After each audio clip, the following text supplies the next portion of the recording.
आज की कहानी का नाम है कर्म बड़ा या भाग्य।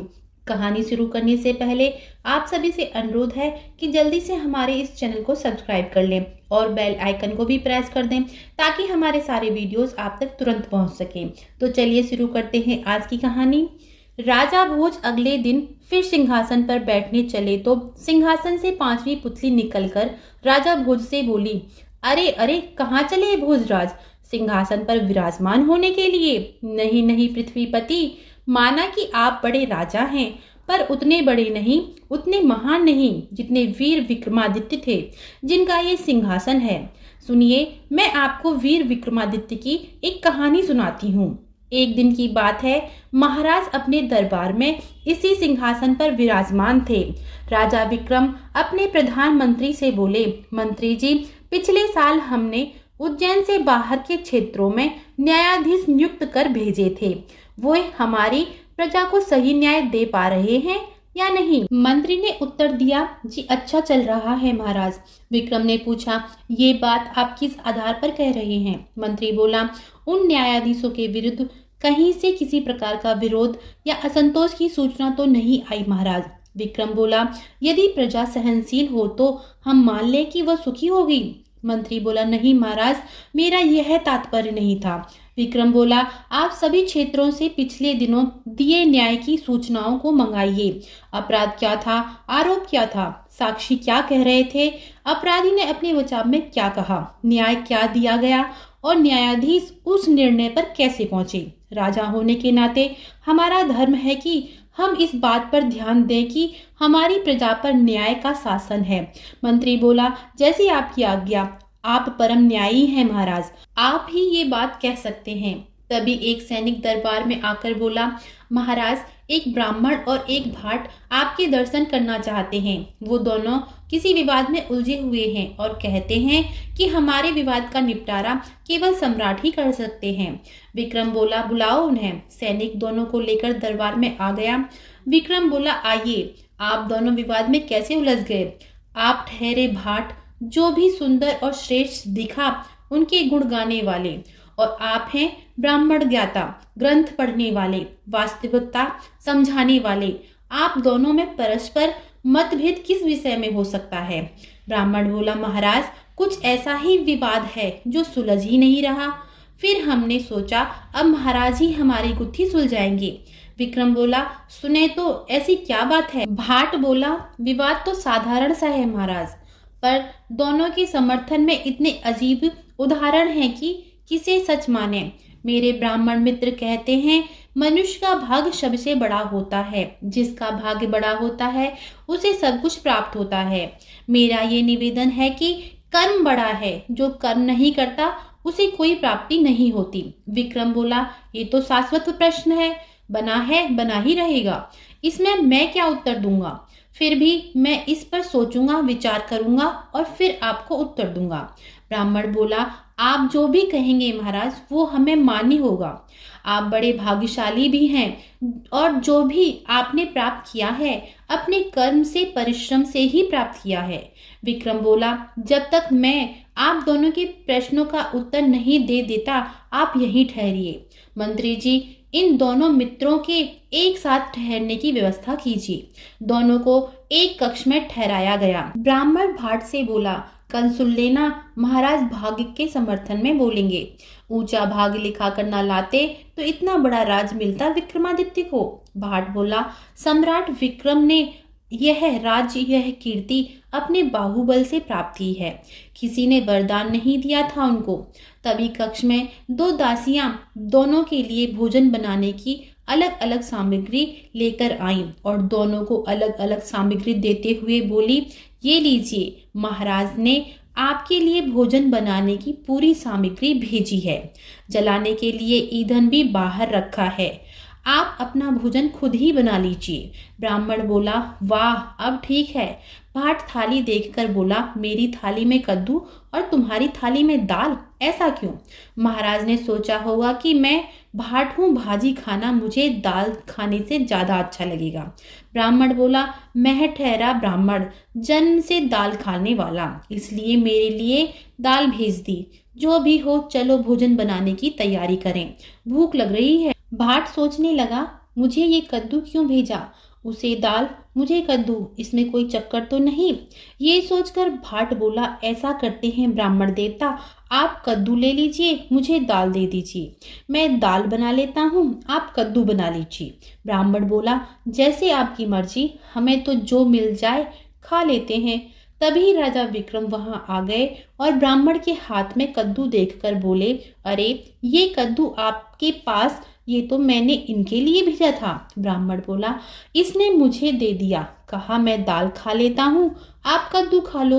विक्रम ने भाट से पूछा, आपने ऐसा क्यों किया? भाट बोला, पता नहीं, सोचा मेरी थाली में कद्दू, इनकी थाली में दाल, कोई रहस्य होगा। ऐसा सोचकर कद्दू ब्राह्मण को दे दिया। विक्रम बोला, मिल गया आपके प्रश्न का उत्तर। ब्राह्मण देवता, काटिए कद्दू को। ब्राह्मण ने कद्दू को काटा तो उसमें हीरे मोती निकले, जिसे देखकर ब्राह्मण और भाट अचंभित हो गए। विक्रम भाट से बोला, देखा भाग्य से, आपको जो मिल रहा था संदेह में आपने उसे गवा दिया, और जिसने इस विषय पर सोचा नहीं था, इन ब्राह्मण देवता को वो मिल गया। इसलिए मेरी मानिए, भाग्य के बारे में सोचिए मत, जो होना होगा सो होगा, जो नहीं होना होगा सो नहीं होगा। एक मनुष्य के नाते आप अपने कर्म, परिश्रम और अपने कर्तव्यों को पूरा करने की सोचिए। यदि कर्म और भाग्य की उलझन में फंसे रहेंगे तो सारा जीवन कुछ ना कर सकेंगे और संदेह में सब कुछ गवा देंगे। दोनों बोले, समझ गए महाराज, हमारी शंका का समाधान हो गया। विक्रम बोला, अब भोजन बनाने की कोई आवश्यकता नहीं, आप हमारे अतिथि हैं, हमारे साथ भोजन कीजिए, आइए।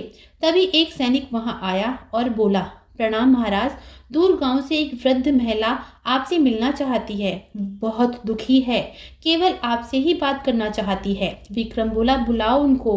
वृद्ध महिला विक्रम के पास आई। विक्रम बोला, कहो माँ, क्या कष्ट है?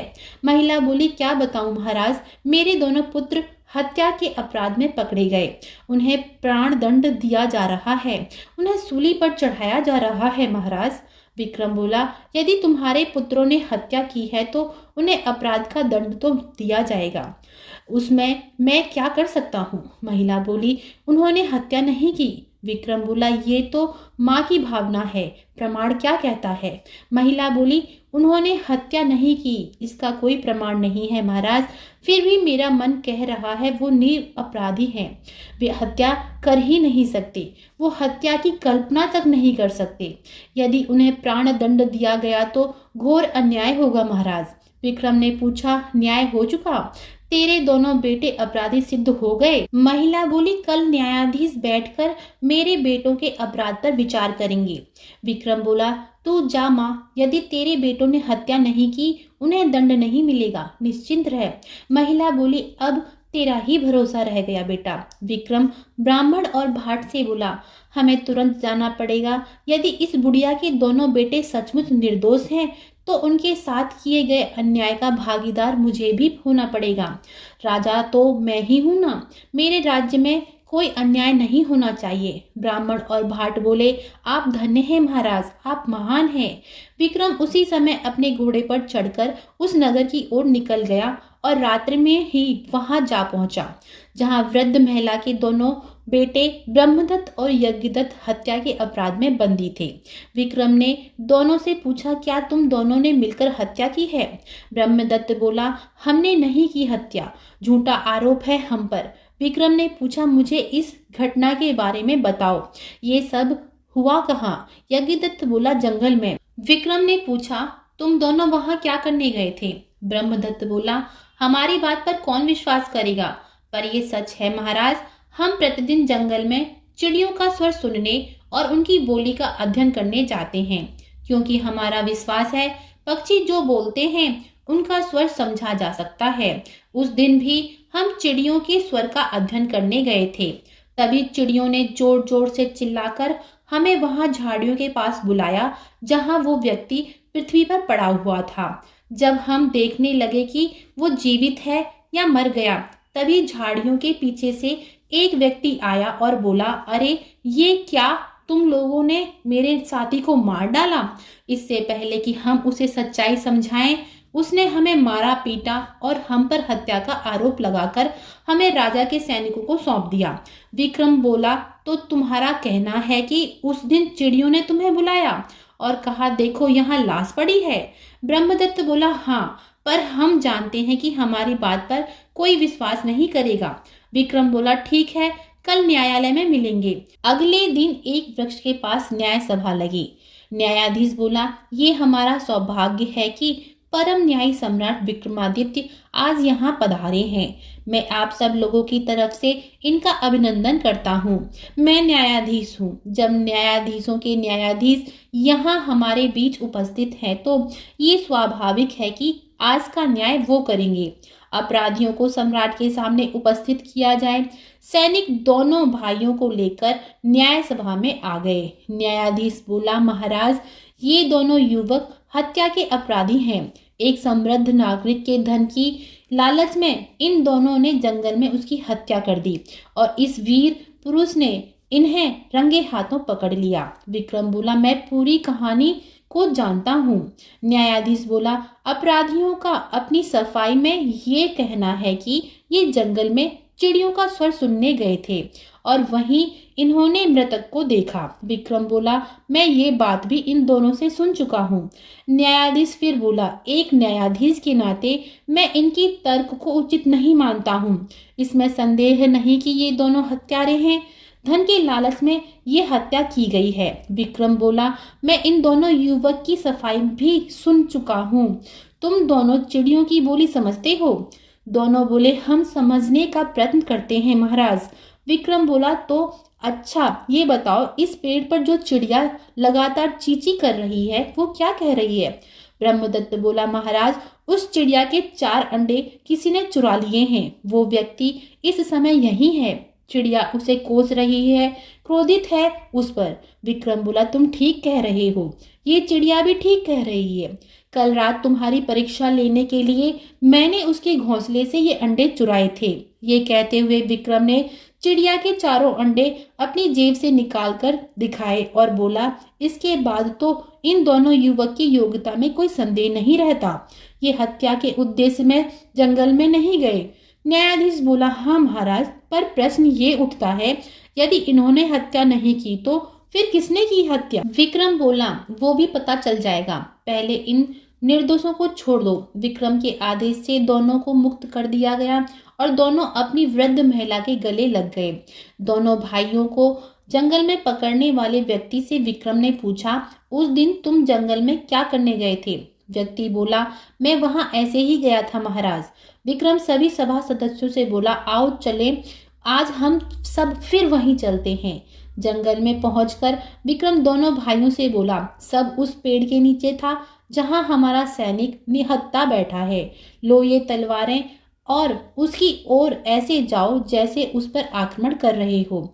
जाओ और जाकर लौट आओ। दोनों भाई तलवार लेकर सैनिक पर आक्रमण करने का अभिनय करके वापस आ गए। तब विक्रम ने उस तीसरे व्यक्ति से कहा, जाओ अब तुम ये खुली तलवार लेकर उस सैनिक की ओर जाओ। जब वो तीसरा व्यक्ति तलवार लेकर सैनिक की ओर बढ़ा तो उस व्यक्ति को देखकर उस वृक्ष पर बैठी सभी चिड़िया जोर जोर से चिल्लाने लगी।